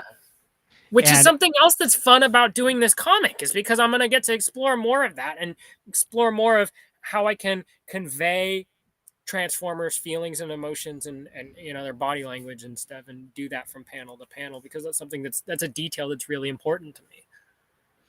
awesome. So, as we're getting closer to wrapping up, I'd really like to chat with you about your process and kind Yeah, of totally. in the time we have left, yeah, feel free and talk Yeah. about just kind of how. Actually, I'm gonna Yeah, hold on, I'm gonna lean over and grab something real quick. yeah, no problem. Take your time. I'll just unshare Because I feel like the screen. if we're gonna talk about this, then I should show off. This is my tablet. This is where all the magic happens. Oh Um, wow. this is where all of my drawings come from. It's a Wacom One. This is my third or fourth third. This is my third tablet. But it's my first one with a screen. I've had it for about 2 years, I think. Um, my first tablets were both Wacom Intuos, uh, Okay. and which is like a smaller tablet. Um, this one though is I specifically got because I wanted the screen, and Yeah. that was kind of it really allowed me to kind of bring my art.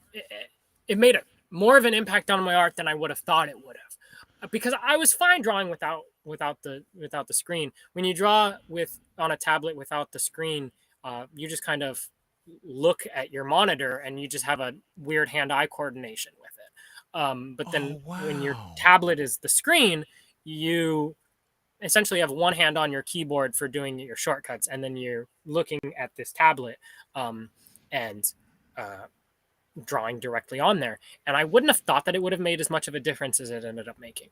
Um, but but yeah, I've been drawing with tablets on computers since I want to say 2016. It was when I was in high school. I know is when I got started because they had them that I could use um, just in class. And I I was working with Photoshop at the time. Now I use Clip Studio Paint, um, and just the versatility, just the options it presented was something really special to me because I already liked using Photoshop just for picture editing before I was drawing on computers back when I was just using strictly paper and pencil. And so I was able to take those skills, those picture editing skills, and incorporate it, and that's how I've gotten to the point where when I'm drawing digitally, my options for composition just gets crazy. My options for lighting get so advanced because when I'm drawing traditionally, I have a harder time uh, coloring. I feel like I still can, and I still do. I have pictures that I've drawn traditionally and then colored traditionally as well with like Copics. Um, but coloring on a computer, it just comes a lot more naturally to me. Um, the way I can, build layer upon layer, use all these lighting effects, use all these transparency effects. It and so it just kind of ended up being that's where I was most comfortable, and now I pretty much Hmm. draw exclusively on tablets because I don't really have the space for the big 17 by 11 pieces of Bristol I used to use. Um, Sure. but it provided a really interesting challenge because a lot of Transformers artists draw traditionally. Um, a lot of people can't really quite necessarily tell the difference. Sometimes you can. Sometimes things look really obviously digital, or sometimes you're like that was drawn on paper. But a lot of times there's a spot in the middle where it's hard to kind of tell. Um, but the Transformers artists who draw traditionally all have this feature to their line work that I seek out, especially Alex Milne. Alex Milne uh, is my biggest inspiration as far as artists go, as far as Transformers artists go, at least.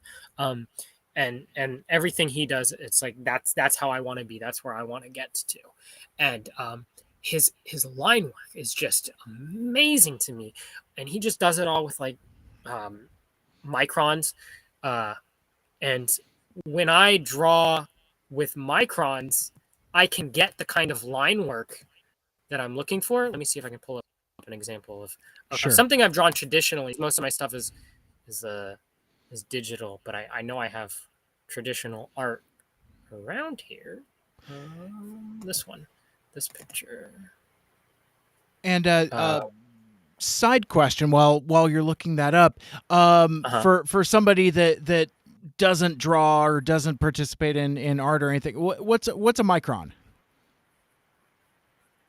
Oh, um, I have one. Right here. Micron. It's just a specific brand of pen. Uh, Oh, by okay. Sakura. I think it's mirrored. um, but it's a Yeah. really it's kind of like a felt tip pen, but it's a really really small pen that Okay. just gives you a really specific line quality. Used a lot in they use it like in architectural design. They call them technical pens just because they don't have any um, when you paint with a brush or something, you get varying stroke widths. Yeah. Manga art is very uh, well known for having the varying stroke widths of their brushes. Um, but when you draw with a technical pen, it's all the same size. Um, so here is a. Did that share? I think I shared right. Yeah. Yeah, Tried we to do a got it. couple years ago. Um, uh, this is all drawn on paper. There's a physical version of this somewhere that exists, but I colored it digitally. But there is a black and white paper out there somewhere of this. And so those are all real pens, all the real ink, and the lines. Okay. You can get a crispness to them all. You can get the really sharp edges. Uh, you can get there's like no line taper, and you get like a subtle shake to them unless they're drawn with a ruler. Um, and that's something that really appeals to me about drawing with a technical pen.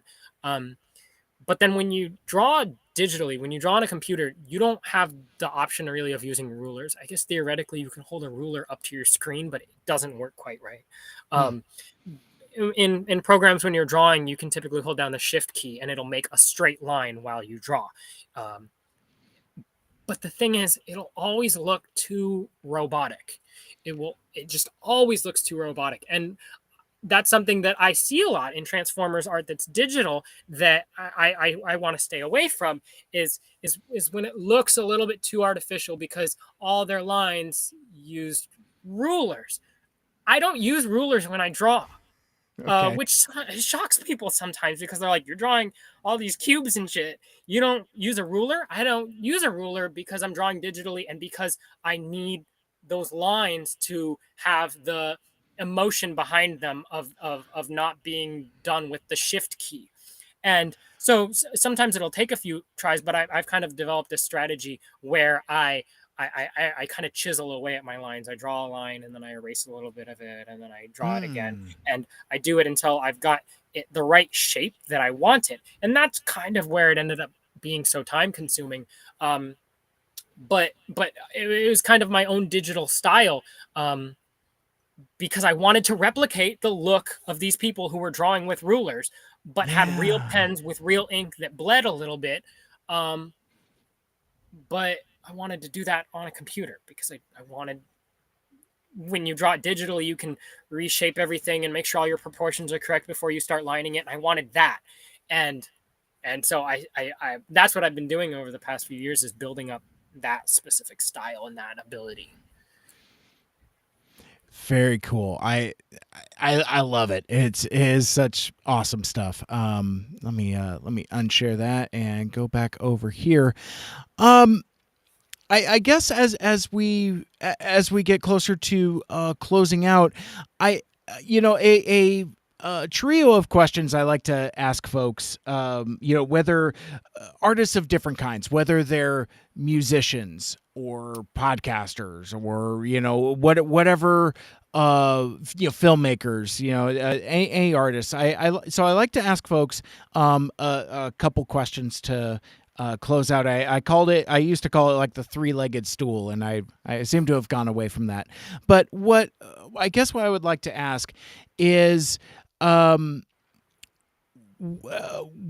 are basically like the challenges that you face, how, and maybe some of how you've overcome them, and then what the ultimate goal of your artistic pursuit is, and to round it out, advice that you can share for others that are kind of looking to pursue those own artistic interests. But let's start with challenges, because I would imagine an undertaking like this, whether just the amount of work that you put into your art, especially so early on, it can't be without challenge. So I'd like to ask you about that, and maybe how you've overcome some of those challenges.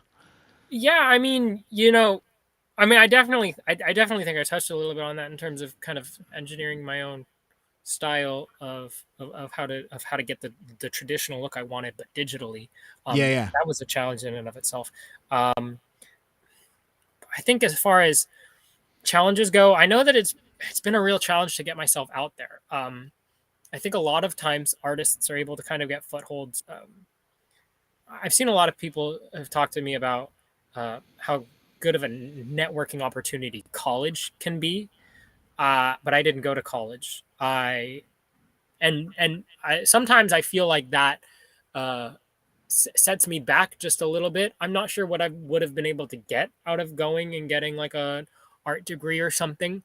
Um, but I know it's something I couldn't afford to do, and it's not something that I ever really sought out to do because I felt like I could kind of do this on my own. But then that kind of creates a challenge of, now I'm finding my own ways to network because I'm not meeting people in college. I'm not working on these college projects. I don't have these portfolios that I've made as part of getting my degree, and most importantly, I don't have my degree. And sometimes I think about going back and doing college, but I definitely feel like it's been a challenge trying to find my own kind of path through this, yeah, and it's something that requires me to constantly be rethinking my goals, and I need to have my goals in mind so that I know what the next steps to take are, because there's no path that's laid out for me. I'm making it up as I go. right, Um, and I think that another challenge could be the kind of the financial aspect of it. Drawing can be kind of, I mean, doing art can kind of be an expensive hobby. Obviously, it's something that every artist needs to put out there, is the fact that the art supplies don't make the artist. You can have every art supply in the book and still be a shit artist, and you can be the best artist with nothing but a pencil and scratch paper. And that's, the foundational skills are always going to be more important than what you have. But there always comes to a point in time where you end up limited by your resources, because you want a very specific thing achieved through a very specific resource, and if you can't get that resource, you can't do what it is you want to do. It's important to stop and think, is this limitation caused by a lack of resource or a lack of skill? Because sometimes you'll end up going and buying something thinking it's going to fix your problem, and then it just doesn't, because that wasn't the source of the problem. But like this tablet's like, it's like a $400 tablet, $300 tablet, and this is the most entry level of screen tablets that Wacom makes. Um, and my first tablet was like $200 or something that I got in high school, and I kind of just had to find ways to make money off of my art to put back into my art. You know, I did commissions and stuff back in high school and out of high school, which has helped pay for some of the stuff I've got. Then, like earlier, I was talking about, if you're drawing traditionally, Copic markers. Yeah. It's like $3,000 for the entire set. I don't have the entire set, but I have a lot, and it's like that's a lot. That's a lot I've spent on that. I spend so much money on art supplies, and that's definitely a hurdle to anybody who wants to kind of really do art for a living. I mean, hell, I talked about, I used to use Photoshop and now I use Clip Studio.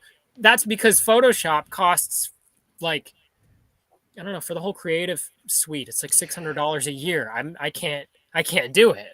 Yeah, it's that whole subscription model. Yeah. I mean, because I run into the same thing on the audio side. Like, I use Adobe Audition, and it's like, you got to get Creative Cloud, and it's just like, I don't want all that other stuff. Right. When I was in high school, I had the student discount. It was affordable back then, and my parents would help pay for it. And now I'm like on my own, and I'm like, okay, well, let's see what other industry standards do they have that are less financially inhibitive. So exactly. What was the next of the three? So goals. I mean, goals. You dovetailed into it perfectly. Basically, like, what's the dream? I dream for a long time has been, I want to work for IDW. I have my own ideas for my own stories, and I always think about how cool it would be to make something that kind of changed that changed the scope of comics, because I'm a really big fan of comic book history. Me and my girlfriend both are.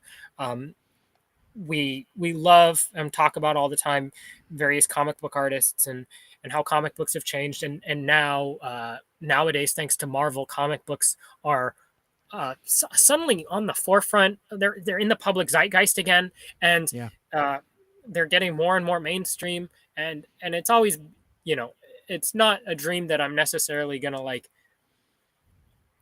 that's just like my main dream, because it feels like a little bit of a pipe dream. But I think it'd be really cool to find some way to change the scope of comics. But it's like, at the very least, if I could find a way to make enough money just to make a living off of being a penciler, that's what I've wanted since I was in high school. In high school, I also talked about wanting to be an art director. I think that would be really fun. But that's, again, more of a pipe dream goal. Maybe if I go to college, it'll be less of a pipe dream. But just working for IDW and getting to contribute to the communities that shaped who I am in that way, it's just, that's the dream. I've said, if I can at least do something to whereas I have a TF Wiki article, I'll have made it, If I can have, or like a regular Wikipedia article that's like, it doesn't have a whole lot and it's basically a stub, but it's like Ashley Hivik biography and what she's drawn, which comics she's drawn. If I can at least have that and my name's out there and I'm like, I did that book, that'd feel pretty cool. That's awesome. It's funny. One of the things we learned at Subfest is, so we did like an organizers panel, and we asked folks, as well as in the survey as well, we asked folks where they learned about Subfest from, and one nice lady, her name's Mary, said, learned about Subfest on TF Wiki, and we all just looked at each other. It's like, what? That's sure crazy. enough. sure enough, there's a like a lengthy conventions article, all with links, and it's just kind of buried in there. And Interesting. you and there isn't a lot to it, like you said, it's kind of like a stub, but it links back to the website, and it's like, holy shit. I've got one of those. I don't count it as being on the TF Wiki because I'm not on the TF Wiki, but there is on TF Wiki uh, a link that links back to a Twitter feed that is my Twitter feed. Because at one point in time, I drew a picture of Anode imagined as an Earth mode, um, Oh, okay. and I liked it. Uh, I just I came up with a biplane that I felt like fit Anode that was an Earth biplane instead of a Cybertronian biplane.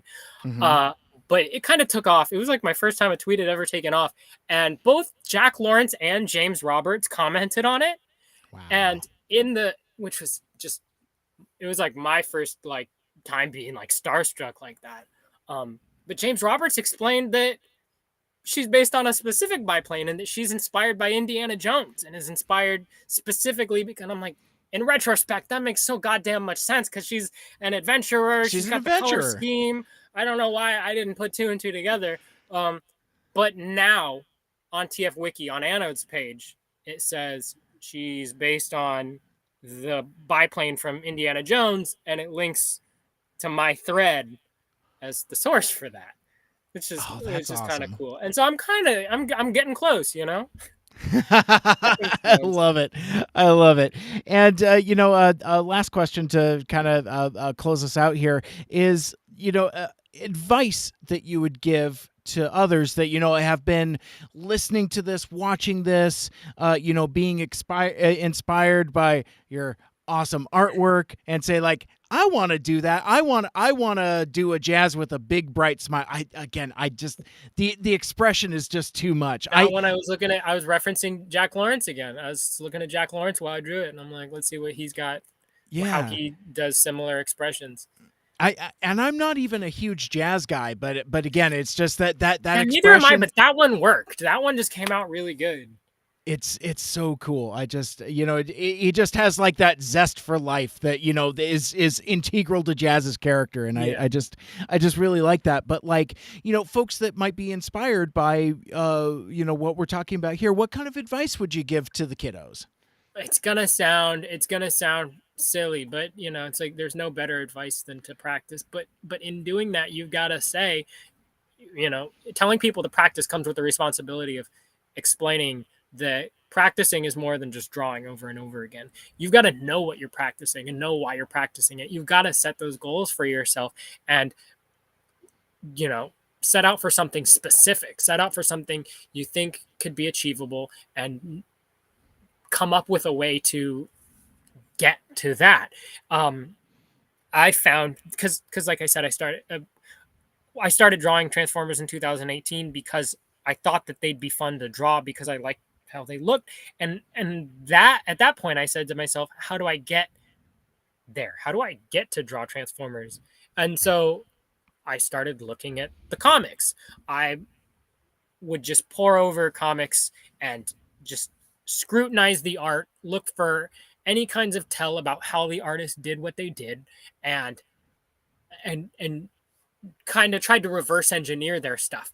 And that's how you've got to do it. You've got to look at what you want, look at where you want to be and reverse engineer that goal into a path that's something that you yourself can actually do. Um, and usually that's going to come in the form of finding your favorite artists, just getting as much material as you can, and just stopping every 10 seconds and being like, okay, how did they figure out these hands? How do they reconcile this problem I'm having? I want to draw this hand a certain way. I don't quite know how to do it. I've got to put myself in Alex Milne's shoes and Yeah. see how he would do it if he were in my situation. Because they've been in my situation. They're where I want to be.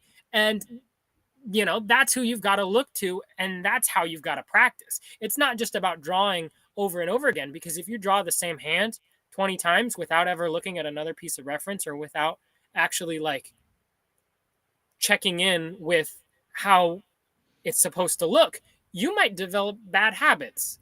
it's super easy to just develop bad habits because you just sit there drawing it over and over again and thinking in your head, yeah, I'm practicing. But it's like, go back, check over your work, compare it to where you want to be, and use that reference, because that's the most important tool an artist has, is their reference. Yeah. Yeah, absolutely. Terrific advice. Ashley Artley, it was I feel like we've just barely scratched the surface I of know. I like feel like I'm hanging like, I could out go all and night. I could go all night. I feel like it also makes me want to talk more about how I do my art and just go into it in an even deeper way somehow at some point. absolutely. Well, I would love to have you back on the show. We have to do this again. We have so Yeah. much more to talk about, and I've been having some early conversations with some of your collaborators on Thunderclash Goes Bananas, and we're Oh, looking to see excellent. if we can get because it is truly an international effort. You got It you is. got Yeah. you got We got folks. some Australians, some people from Europe. I think I might be the only American on it, if I recall Wow. correctly. I forget. But yeah. So I think like there's got to be some sweet spot where it's like some folks getting up early, some folks staying up late, to where Yeah. there's a way to make it work. But I think that would be really fun. Maybe around the time issue 1 drops or something like that. But we'll Yeah. we'll we'll figure it out, because like I think That'd be having the so entire fun.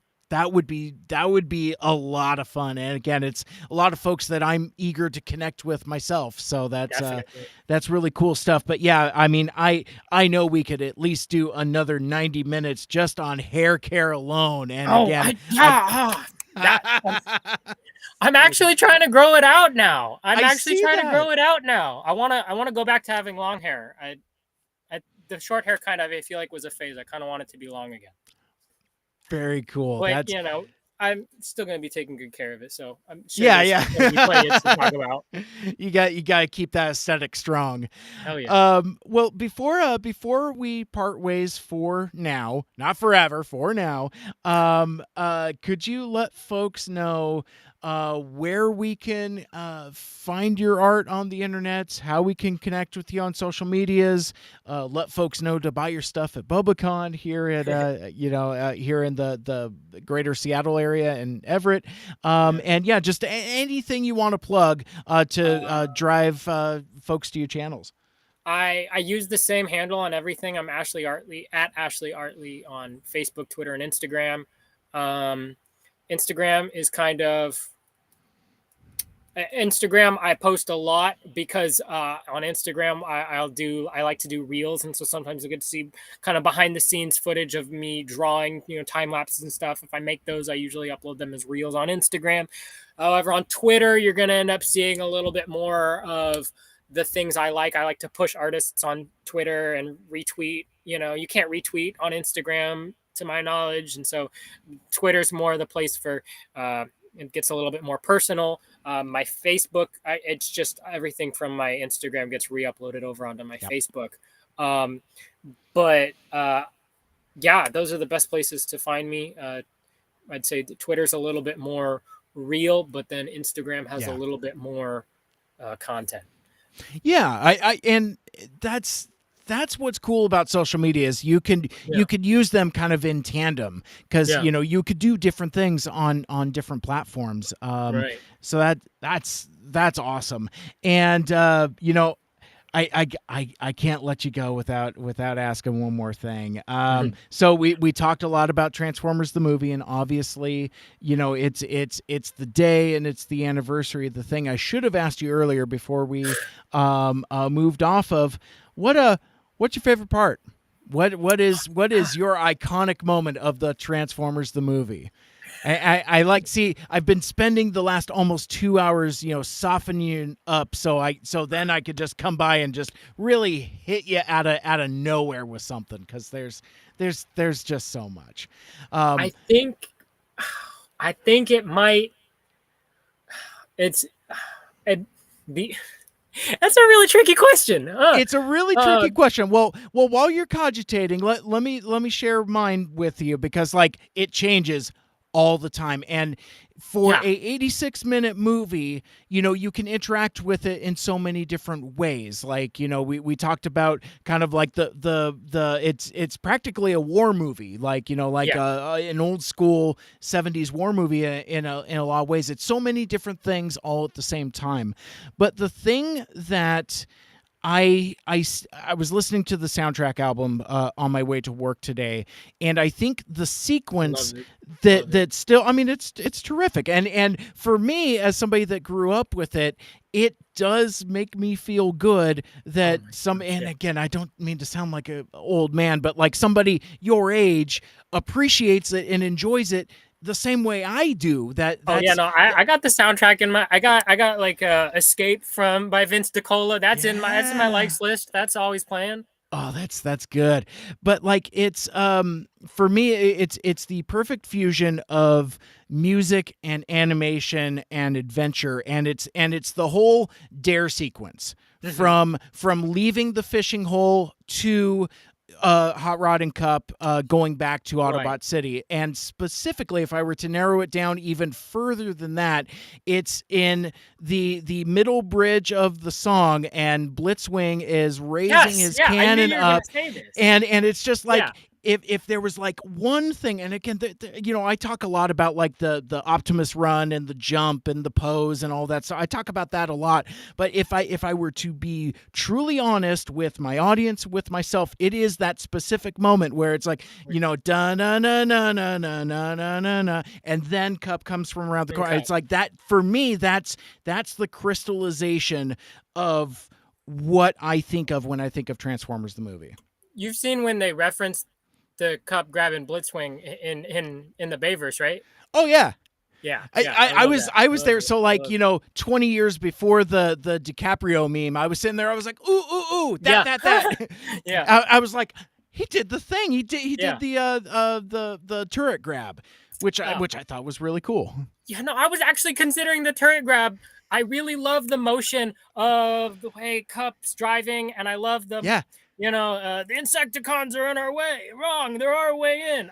The yeah, motion of it, I love because I love cars and I love yeah. seeing Hot Rod and Cup rip around like that. But I think that and then that was one of my runner ups. I gotta say another runner up of mine is the scene with Blaster Oh, Perceptor, because Perceptor. I love Blaster and Perceptor.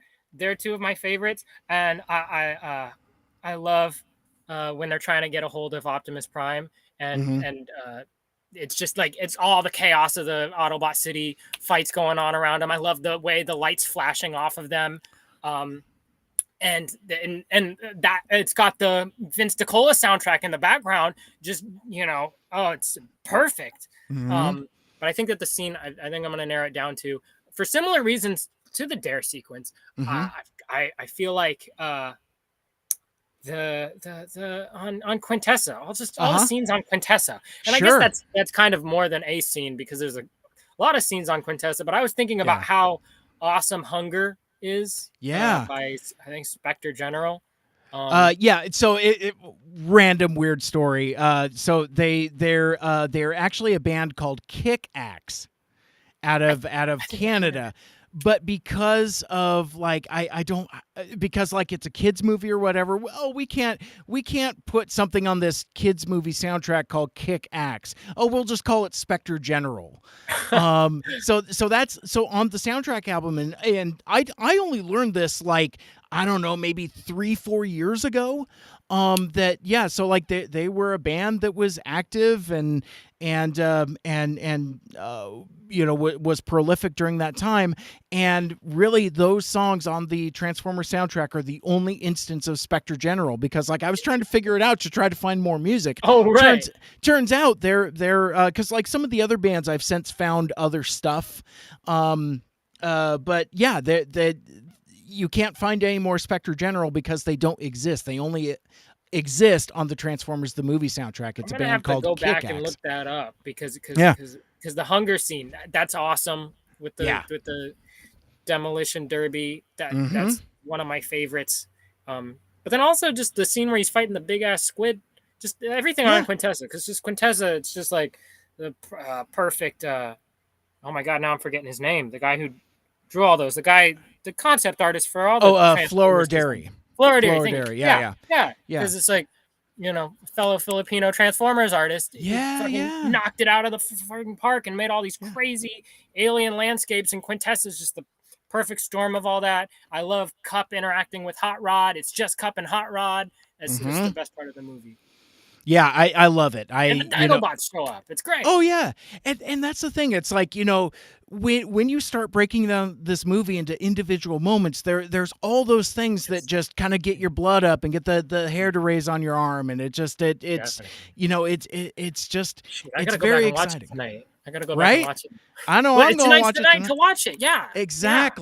Exactly. So, with that, I think we will close out. Again, Ashley, thank you so much for taking the time to join us. I greatly appreciate it. Thank you so much for having me. It's been awesome. All right, and that will wrap things up for this episode. Thank you so much for listening and for watching and hanging out with us. But if you want to listen to all of my past shows, you could subscribe to the Mike Seibert Radio podcast on Apple Podcasts, Stitcher, Google Podcasts, Spotify, TuneIn, or wherever the heck else you listen to your podcasts. And you could check out my channel on YouTube for even more videos, and that's where the archive of the Mike Seibert Radio podcast live stream lives, because like on Twitch, it rolls off after a while, and Facebook is not reliable in that. But anyway, the YouTube is where it's at, and you can become a Mike Cybertronian and join the MSRP Friends and Fans Facebook group, and you could find me on social media at Mike Seibert Radio on Twitter, Facebook, and Instagram. Like, share, rate, and review the show. Let us know what you like and what you'd like to hear more of in the future. And again, come back soon for the return of the Mike Seibert Radio podcast live stream. Again, that is streaming on Twitter, YouTube, Twitch, and Facebook Live. And subscribe so you never miss a show. But that's going to wrap it up for my guest, Ashley Artley. My name is Mike. This has been Mike Seibert Radio. And until next time, till all are one, make good choices. We did it. Now let me move up here to the button that says end the stream, and we'll give one last wave. Goodbye.